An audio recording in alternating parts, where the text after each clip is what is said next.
Dear everyone, this week has been emotionally overwhelming that I almost decided to silence was best.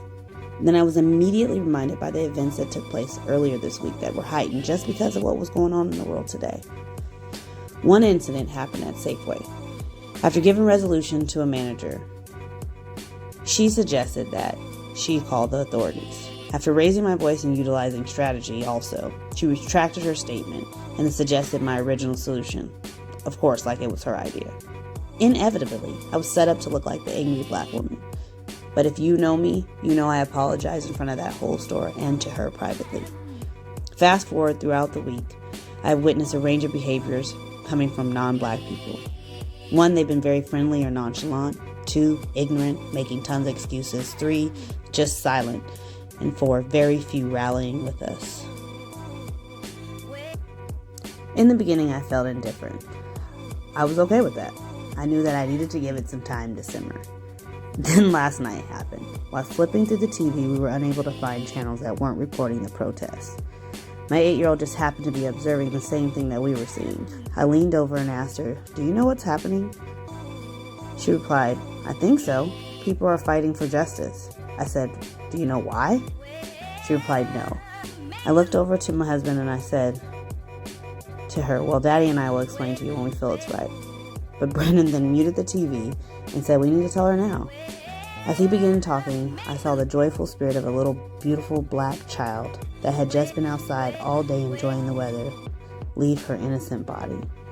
As I watched fear fill her eyes, she looked at me and said, "Mom, I'm scared." And what I had to say for the very first time to my child, probably ever in life, was that I'm scared too, and so is Daddy.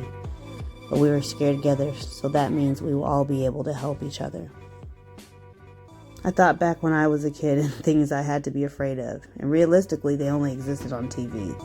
But today it was proven that monsters are real, and they are dressed in nice clothing and uniforms that are accompanied with white face. I always speak transparently, and I have to continue to do that with wisdom. The questions I've had to ask myself is, how do I feel about my non-black friends? Well, I'm disappointed with the majority of them, especially the ones that really say they're down for me. Are you though?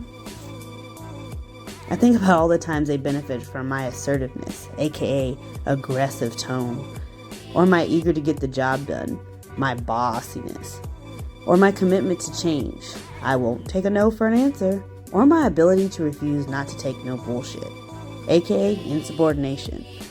What really grinds my gears is the ones that benefit or boast about their connection to blackness, are visibly and absolutely silent or oblivious. I can't respect your silence in a time like this. I don't have to, and I don't want to. But if I had to give you a reason, it's because you would never get that response from me. Never. Then I ask myself, why do I expect someone to be standing up for a cause when they don't know what it's like to be black? And I say to myself, it shouldn't matter if they know what it's like. They know what it's like to be human. Being black is just my color. To my black people, the word we have to get rid of is expiration. We have allowed folks to put an expiration date on things that don't expire. Our blackness does not expire. Our bond and togetherness should never expire. And when I say that, I'm referring to the fact that this usually dies down and our anger and causations tend to die out until we get a new death or an unfair incident happens. The word we need to stick to is covenant. We need to have a covenant to our people. All non-black people have it with their people. I'm not sure if we lack it because we got separated from our native land. But we need to get it back, and we have to get it back. We've had to remain connected to each other no matter what. Let's stop putting an expiration date on success. Let's stop putting an expiration date on social justice. Let's stop letting them put an expiration on our lives.